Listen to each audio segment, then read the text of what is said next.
आज हम स्टार्ट करेंगे लारावेल। ठीक है, सबसे पहले हम देखेंगे कि सर लारावेल होती क्या है, लारावेल यूज क्यों होती है। ठीक है, और लारावेल को बनाने का मकसद क्या था। ठीक है, लारावेल बेसिकली सबने तकरीबन सुना होगा कि एक फ्रेमवर्क है। किसका फ्रेमवर्क है?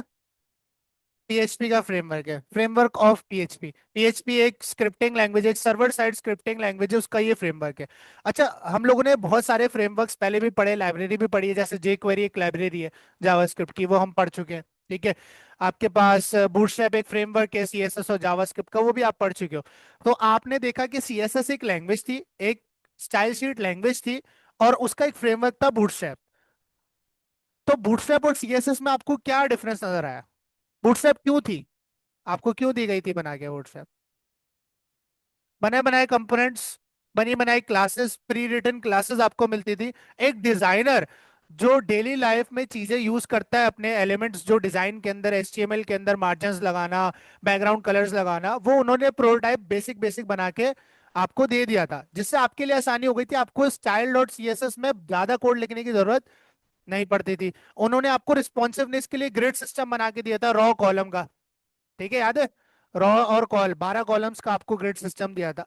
तो फ्रेमवर्क एक ऐसी चीज होती है, या एक ऐसा पैकेज होता है, ठीक है, जिसके अंदर आपको एक डेवलपर, डिजाइनर या जिससे रिलेटेड हो। अगर हम सीएसएस का फ्रेमवर्क देखें तो डिजाइनर से रिलेटेड होगा, पीएचपी का फ्रेमवर्क देखें तो डेवलपर से रिलेटेड होगा। ठीक है, तो उनके लिए प्री रिटन ऑब्जेक्ट्स, क्लासेस और मॉड्यूल्स बना के दिए जाते हैं, जिससे डेवलपर जो डेली टास्क कर रहा होता है उसकी प्रोडक्टिविटी बढ़ जाती है, उसका काम करने का और उसकी डेवलपमेंट इंक्रीज हो जाती है, उसका टाइम सेव होता है।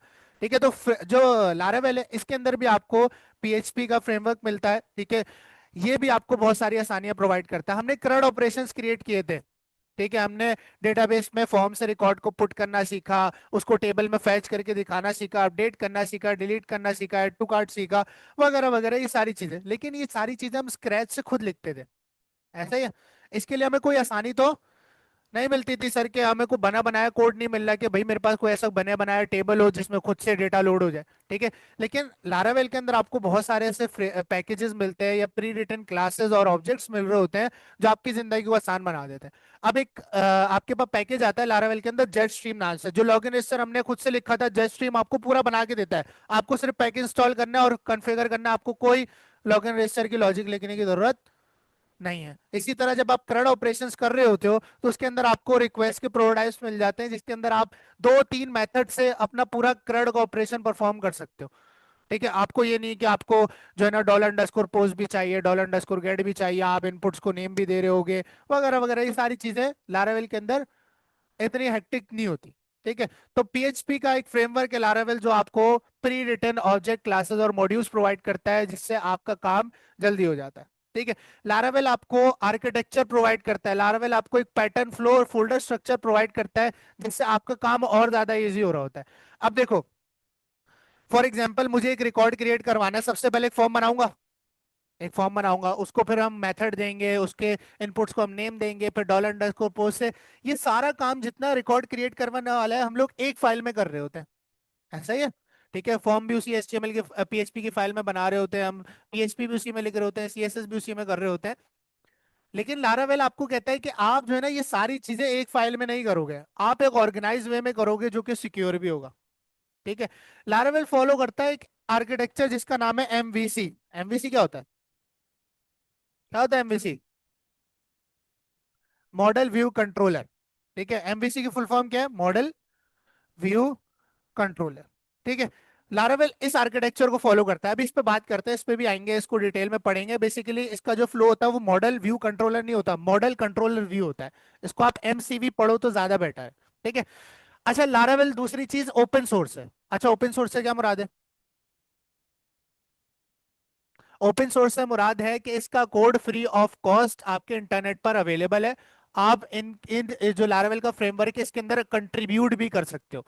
अगर आप चाहते हो कि भाई मैं कोई लारावेल का एक ऐसा पैकेज बना दूं जो डेवलपर्स के लॉगिन और रजिस्टर के काम को आसान बना दे, तो आप बना सकते हो। और आप लारावेल में वो कंट्रीब्यूट भी कर सकते हो, लोग फिर दुनिया आपका पैकेज इंस्टॉल करके अपना काम आसान कर सकती है। ये होती है कंट्रीब्यूशन किसी फ्रेमवर्क के अंदर और लैंग्वेज के अंदर। कि आप लैंग्वेज जैसे पाइथन है ना, पाइथन के अंदर बहुत सारे ऐसे पैकेजेस मिलते हैं जो आपकी काम आसान बना देते हैं। ठीक है, तो वो पाइथन जो कंपनी है वो क्रिएट नहीं करती, या जो लैंग्वेज है उनके ओनर्स क्रिएट नहीं करते। हम जैसे डेवलपर्स क्रिएट करते हैं वो पैकेजेस और कंट्रीब्यूट कर देते हैं लैंग्वेज के साथ, जिससे तू पूरी दुनिया में मेरा पैकेज को यूज करके अपना कोई काम आसान कर सकता है पाइथन में। इसी तरह लारावेल में भी बहुत सारे पैकेजेस क्रिएट किए जा सकते हैं जो आप कंट्रीब्यूट भी कर सकते हो लारावेल के साथ।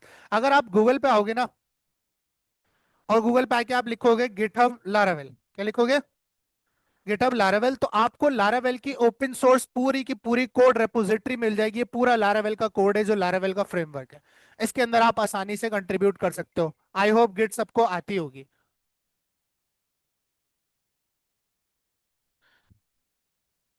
ठीक है, तो सर मैं भी कोई ना कोई ऐसा पैकेज या कोड बना के लोगों की सर्विस के लिए रख सकता हूँ as a contribution in Laravel.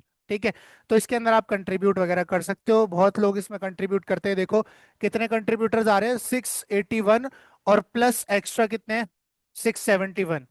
तो लोग कंट्रीब्यूट करते हैं। ठीक है, हम लोग बहुत पीछे हैं, हम लोग बस सीखने में तवज्जो दे रहे हैं, लोग इसके ऊपर पैकेजेस बना रहे हैं। ठीक है, तो ये आपने देखना है, इसको पढ़ना है। ठीक है। अच्छा, एक और चीज लारावेल के बारे में कही जाती है, अगर आप इसकी ऑफिशियल डॉक्यूमेंटेशन पे जाओ तो वो कहते हैं कि आपके पास ये एक प्रोग्रेसिव फ्रेमवर्क है। अब प्रोग्रेसिव का मतलब है कि ये टाइम के साथ ग्रो होता है। मतलब कि ऐसा नहीं है कि आपने अगर आज लारावेल 12 का वर्जन चल रहा है, आपने अगर लारावेल 12 पढ़ ली तो आप ये नहीं कह सकते कि आपको पूरी लारावेल आ गई। ठीक है, अगर आपने लारावेल 12 के ऊपर एक ई कॉमर्स बना ली तो आप ये नहीं कह सकते आपको पूरी लारावेल आ गई। ठीक है, मतलब इसके अंदर नए नए फीचर्स हर वर्जन में आते रहते हैं। अब अगर तुम 12 लारावेल 12 का वर्जन और लारावेल 9 या 10 को कंपेयर करोगे तो बहुत मेजर डिफरेंसेस हैं इसके अंदर। तो एक बंदा जिसने लारावेल 9 और 10 सीखी हुई थी, उसके लिए जब स्विच करता है वो लारावेल 12 के ऊपर, तो उसके लिए मुश्किल आती है। लेकिन अगर आप डायरेक्टली लारावेल 12 पढ़ रहे हो तो आपको मुश्किल नहीं आएगी, क्योंकि आपके जहन में पिछली बातें नहीं है, आपको नहीं पता पहले कोड कैसे होता था इसके अंदर। ठीक है, तो ये एक अच्छी चीज है ना? तो हम जो लारावेल का वर्जन पढ़ने लगे हैं वो लेटेस्ट वाला होगा 12। ठीक है, अब लारावेल का प्रोजेक्ट बनाने से पहले या लारावेल को लिखने से पहले या उसका फ्रेमवर्क क्रिएट करने से पहले अपने ऐप में कुछ चीजों का ध्यान रखना बड़ा जरूरी है। ठीक है, कि लारावेल जो 12 है वो सिर्फ और चलती है आपके पास पीएचपी के वर्जन 8 पॉइंट या 8 से अबव।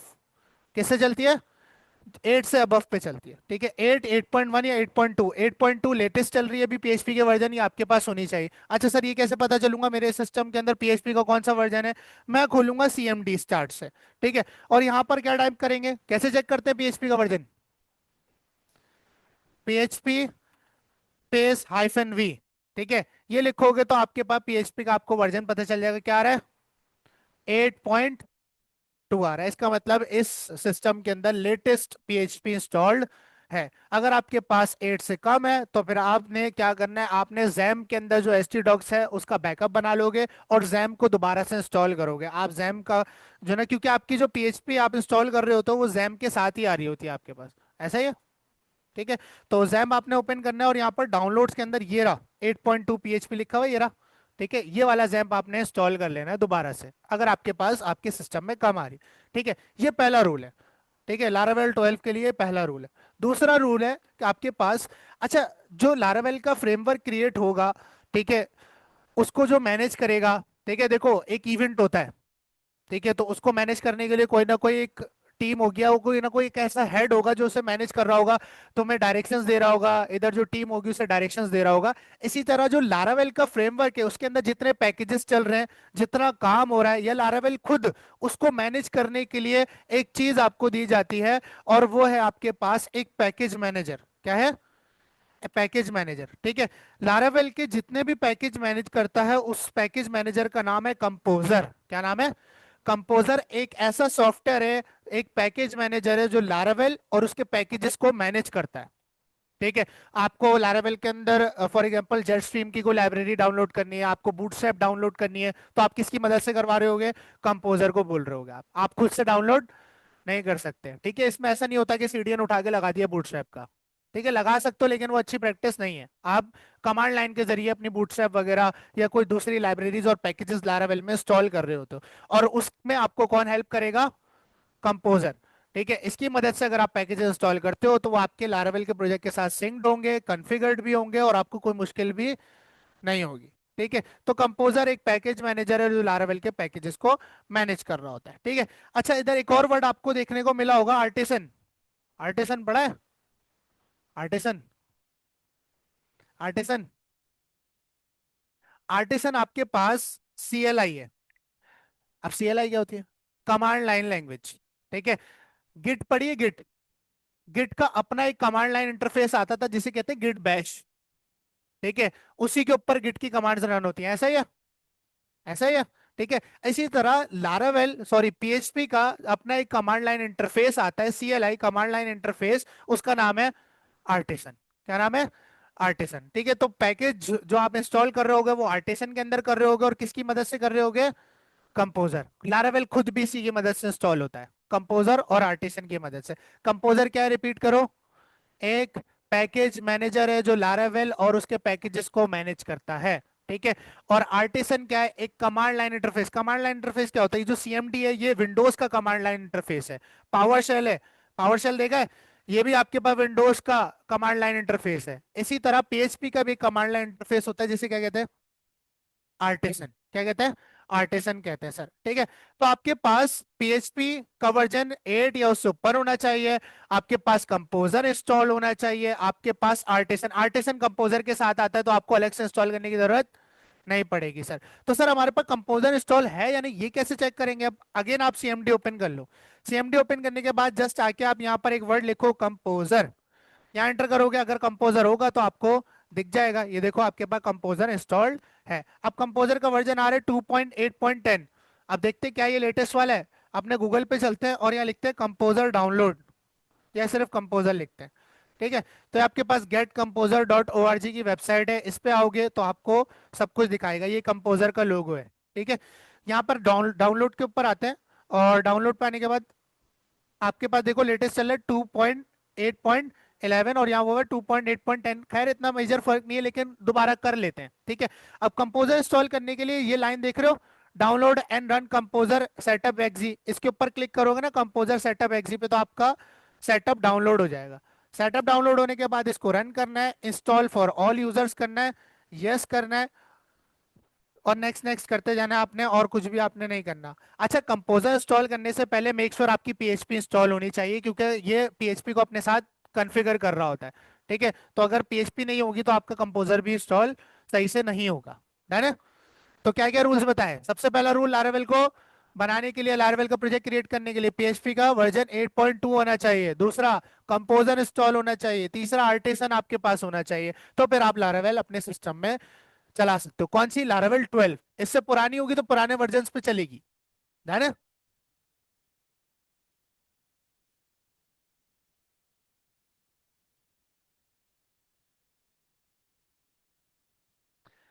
तो सर हमारे पास कंपोजर लेटेस्ट वाला डाउनलोड हो चुका है। अगेन हमें CMD को बंद करेंगे, CMD ओपन करेंगे, और कंपोजर लिख के देखेंगे हमारे पास लेटेस्ट वाला हो चुका है या नहीं हुआ है। तो आप देखो आपके पास 2.8.11 कंपोजर हो चुका है। ठीक है। अब कंपोजर का ही काम है लारावेल का प्रोजेक्ट क्रिएट करके देना, कंपोजर का ही काम है लारावेल के अंदर पैकेजेस को मैनेज करना, हर चीज आपको प्रोवाइड करना। डन है? ठीक है। तो इसी की मदद से हम लारावेल का प्रोजेक्ट क्रिएट करते हैं। लारावेल का प्रोजेक्ट कैसे बनाते हैं? क्या कमांड लिखते हैं? क्या कमांड लिखते हैं? जोर से बोलो। Composer create hyphen project Laravel slash Laravel, और ऐप का नाम, जो भी आप अपनी ऐप का नाम रखना चाहते हो वो आपके पास आ जाएगा। ये आपके पास लारावेल का प्रोजेक्ट क्रिएट करने की कमांड है, ऐसे याद कर लो, हिफ्स कर लो। डन है? ठीक है। अच्छा, ये लोकली इंस्टॉल करने की कमांड है। ठीक है। ग्लोबली करने की अलग है। ठीक है। ये लोकली आप एक ही डायरेक्टरी के अंदर किसी में इंस्टॉल कर सकते हो लारावेल को, उसकी कमांड है ना? अब बनाया प्रोजेक्ट लारावेल का? अच्छा सर, हम लोग चलते हैं। अच्छा, जैसे PHP को चलाने के लिए आपको एक सर्वर की नीड थी, क्यों? क्योंकि PHP एक सर्वर साइड स्क्रिप्टिंग लैंग्वेज है, तो उसे चलने के लिए एक सर्वर की नीड है, जो हम अपाची यूज कर रहे होते हैं। और अपाची PHP की फाइल्स को जब भी चलाता है जब आप उसे htdocs के अंदर रखते हो। ऐसा ही है, PHP की फाइल्स और फोल्डर्स का बनाते हैं htdocs में।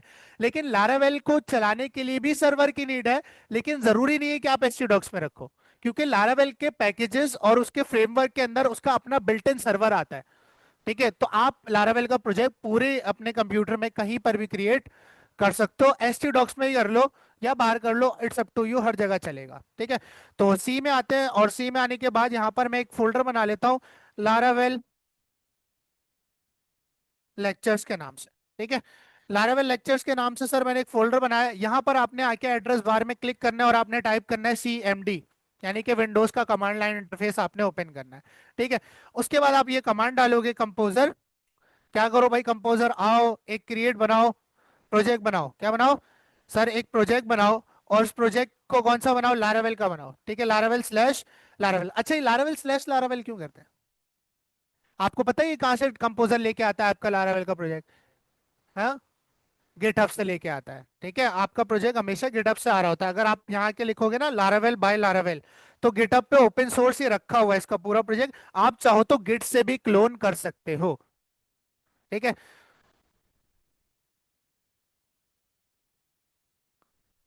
ये देखो, इनका जो आपके पास यूजर नेम है लारावेल के अकाउंट का, वो भी लारावेल है, और इनकी रेपोजिटरी का नाम भी क्या है, लारावेल। इसीलिए हम लिखते हैं कि भाई लारावेल के गिटहब अकाउंट में से लारावेल की रेपोजिटरी मुझे यहाँ पर क्रिएट करके दो। ठीक है, आप गिटहब से भी क्लोन कर सकते हो, लारावेल बाय लारावेल। और यहाँ मैंने कर दिया माय फर्स्ट ऐप। ठीक है, यहाँ मैंने एंटर किया, आपका लारावेल का प्रोजेक्ट स्टार्ट हो जाएगा, क्रिएट होना है। यहाँ पर इंटरनेट स्पीड पे डिपेंड करता है कि कितनी जल्दी होगा। ठीक है, तो इंटरनेट आपका अच्छा होना चाहिए। अच्छा, जब जब तक आपकी लारावेल की ऐप इंस्टॉल हो रही है, थोड़ा सा चर्चा करते हैं कि हमारे पास ये MVC क्या है। ठीक है, तो एक डायग्राम खोलते हैं MVC आर्किटेक्चर की, जिससे हमें और आसानी होगी इसे समझने की। ठीक है, तो यहाँ पर हम डायग्राम ओपन करते हैं। अम,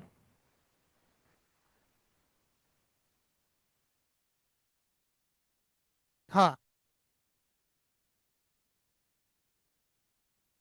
ये आपके सामने मैंने एक डायग्राम ओपन की है। यहाँ पर देखो एक पीसी रखा हुआ है। ठीक है, और उसके साथ यहाँ एक कंट्रोलर बना हुआ है सर, एक व्यू बना हुआ है, एक मॉडल, ये JSP जावा बीन को छोड़ दो, और एक डेटाबेस बना हुआ है। ठीक है, अब जो आपके पास लारावेल है, लारावेल जैसे हम PHP में क्या करते हैं, हमें क्रड करना होता है, हम क्रिएट का कोड एक ही फाइल में लिख देते हैं, उसकी HTML भी उसी में लिख रहे होते हैं, डेटाबेस की क्वेरी भी उसी में लिख रहे होते हैं, उसकी बिजनेस लॉजिक भी उसी में लिख रहे होते हैं। अच्छा, बिजनेस लॉजिक से क्या मुराद होता है, बिजनेस लॉजिक की टर्म सुनिएगा भी।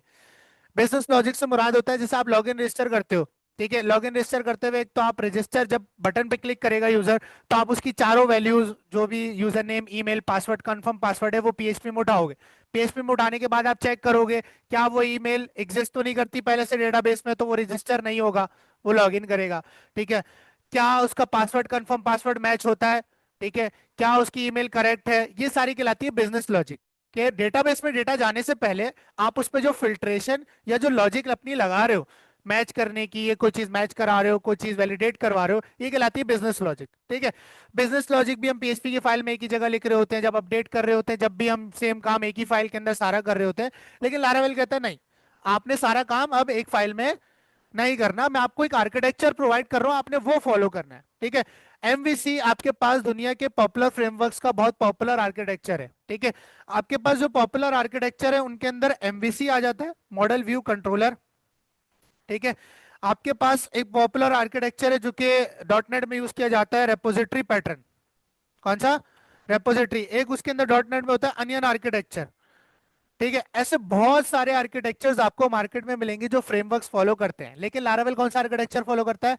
MVC, model view and controller. Basically मेरे लिहाज से MVC सही नहीं है, MCV पढ़ना चाहिए इसे, मॉडल कंट्रोलर व्यू, क्योंकि इसका फ्लो यही बनता है। अभी समझाता हूँ। ठीक है, यहाँ पर डायग्राम में है, आपके पास मॉडल जो है, अब एक फाइल में काम नहीं करना, अब जितना भी डेटाबेस रिलेटेड काम होगा कि भाई जो आपका डेटाबेस के अंदर स्टूडेंट का टेबल बनेगा, उसके अंदर जो जो कॉलम्स होंगे, स्टूडेंट आईडी का कॉलम होगा, स्टूडेंट नेम का, स्टूडेंट की एज का, ईमेल का, वो सारे कॉलम्स, उनकी डेटा टाइप्स और उनके कंस्ट्रेंट्स आप डिफाइन कर रहे हो तो मॉडल में, किसमें डिफाइन करते हो?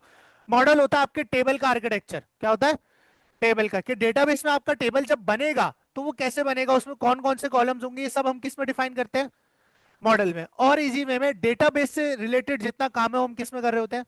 मॉडल में कर रहे होते हैं। ठीक है, अच्छा फिर आता है आपके पास कंट्रोलर। ठीक है, कंट्रोलर के अंदर हम अपनी बिजनेस लॉजिक लिखते हैं। क्या लिखते हैं? कि भाई पासवर्ड कंफर्म पासवर्ड मैच हो रहा है नहीं हो रहा। ठीक है, ईमेल पहले से एग्जिस्ट करती है नहीं करती, ऐड टू कार्ट में पहले से डेटा पड़ा हुआ है नहीं पड़ा हुआ, या ऐड टू कार्ट में डेटा ऐड हुआ या नहीं हुआ, ये सारी कहलाती है बिजनेस लॉजिक। ये सारी हम लिख रहे होते हैं किसमें, कंट्रोलर में। ठीक है, लारावेल आपको कहता है कि जितनी भी बिजनेस लॉजिक आपने किसी भी चीज से रिलेटेड लिखनी हो किसमें लिखोगे, कंट्रोलर में लिखोगे। फिर आता है व्यू। व्यू वो चीज होती है जो यूजर को दिखेगी, ना यूजर को कंट्रोलर दिखेगा ना यूजर को मॉडल दिखेगा। सेम पीएचपी में होता है, यूजर को फॉर्म दिख रहा होता है खाली, उसको पीएचपी का कोड थोड़ी नजर आता है, उसको क्वेरी थोड़ी नजर आ रही होती है। ठीक है, तो ये चीज है सर। ठीक है, तो आपके पास व्यू यूजर को देखेगा, व्यू रजिस्टर का हो सकता है, लॉगिन का हो सकता है, इंडेक्स की फाइल का व्यू हो सकता है, ये सारी चीजें। ठीक है, अब देखो अगर मैं क्रेड में क्रिएट की बात करूं, तो क्रिएट में सबसे पहले यूजर को एक व्यू दिखेगा क्रिएट डॉट का या क्रिएट का, जिसमें एक फॉर्म बना हुआ होगा। जिसमें क्या बना हुआ होगा, एक फॉर्म। एक काम करता हूं, यहां पर हम लोग खोल लेते हैं स्केलीड्रो।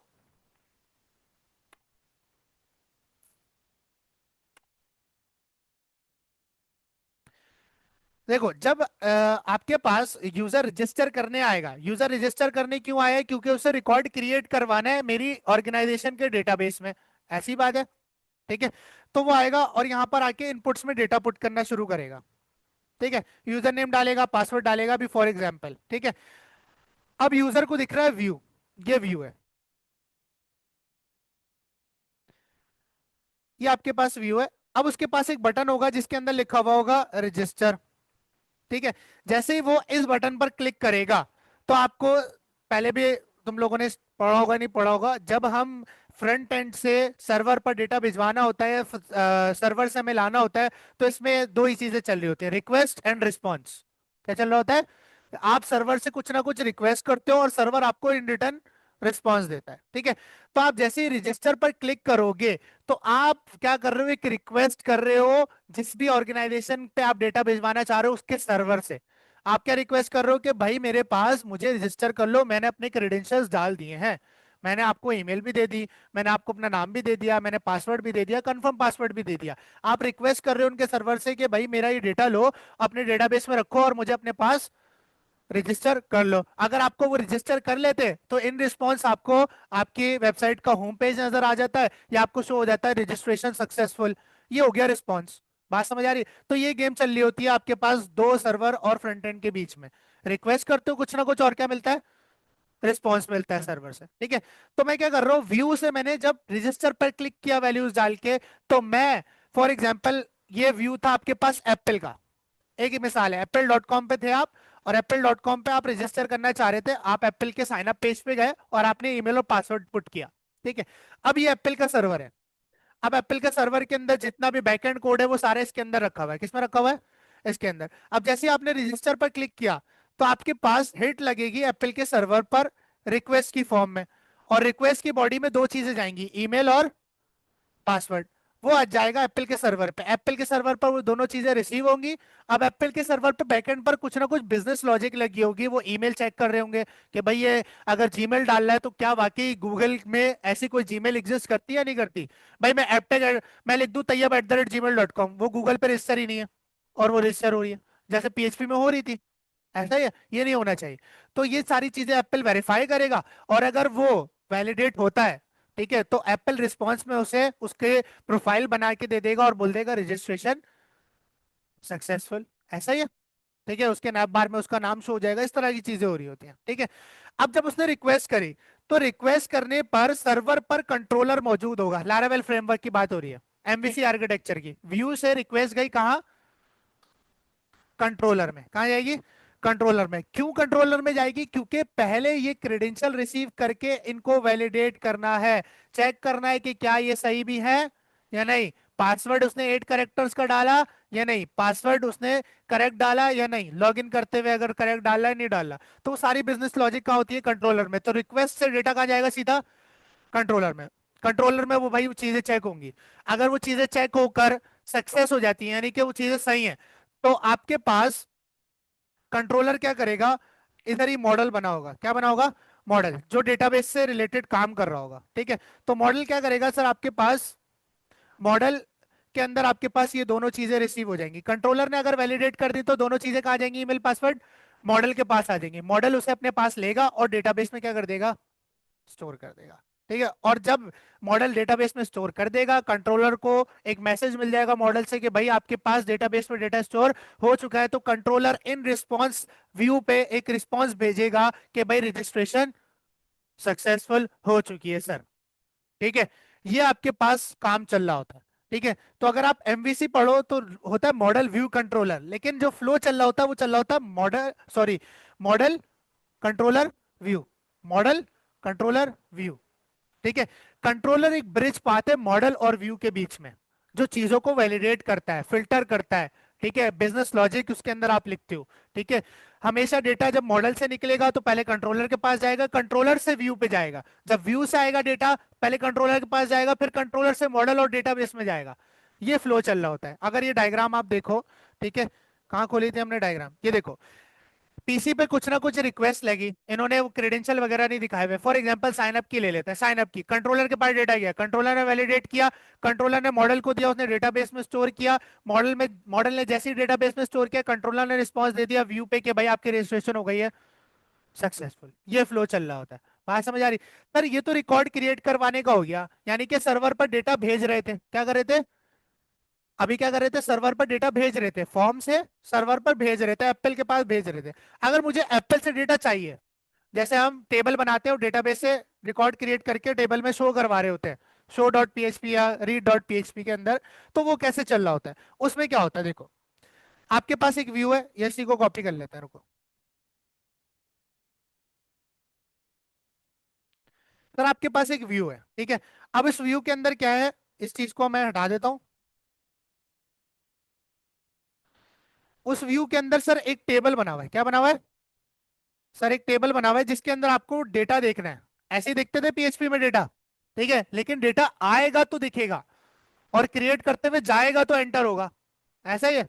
तो ये दो दो तरफा आपके पास सीन चल रहा होता है कि कभी सर्वर से डेटा जा रहा होता है, कभी सर्वर पर आ रहा होता है। ठीक है। तो सर टेबल में जैसे ही व्यू लोड होगा, तो आप व्यू लोड होने पर ही रिक्वेस्ट कर रहे हो एप्पल के सर्वर से कि मुझे डेटा देखना है, क्या देखना है, या अपाची से रिक्वेस्ट कर रहे हो मुझे फलाने टेबल का डेटा इसमें देखना है, तो व्यू से रिक्वेस्ट जाएगी कंट्रोलर के पास, कहाँ जाएगी, कंट्रोलर के पास। कंट्रोलर देखेगा क्या ये एलिजिबल है डेटा देखने के लिए, अगर एलिजिबल है तो कंट्रोलर मॉडल से बोलेगा कि यहाँ पर डेटाबेस रखा हुआ है आपके पास, ये रहा डेटाबेस। ठीक है।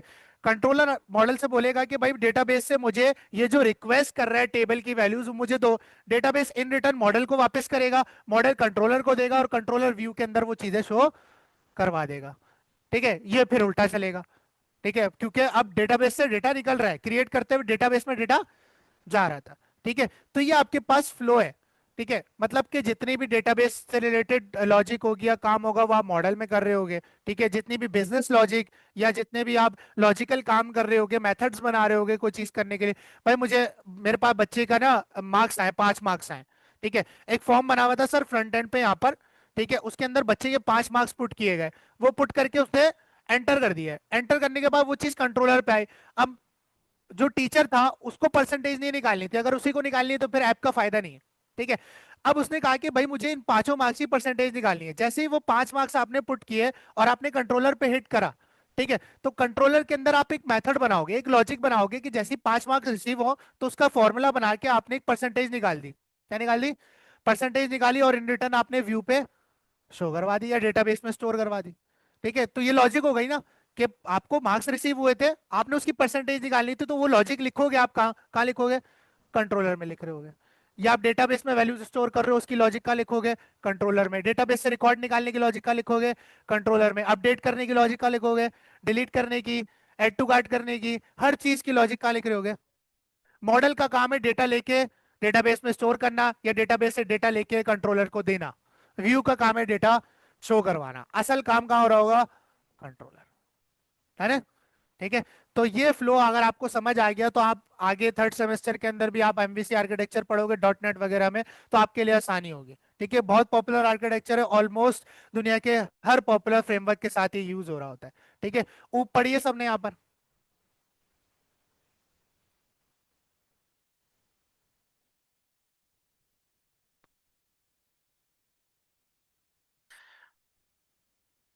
अच्छा, तो सर चेक करते हैं कि हमारा लारावेल का प्रोजेक्ट बन गया नहीं, ये इंटरनेट का इशू आया हुआ है, इसके अंदर कुछ ना कुछ मसला आया हुआ है। इसको टर्मिनेट करते हैं और दोबारा से क्रिएट करते हैं। इसमें आ तो गया, लेकिन पता नहीं प्रॉपर आया नहीं आया। अच्छा, आज के लिए मेरा ख्याल है काफी है। नेक्स्ट क्लास में फोल्डर स्ट्रक्चर डिस्कस करेंगे। ठीक है।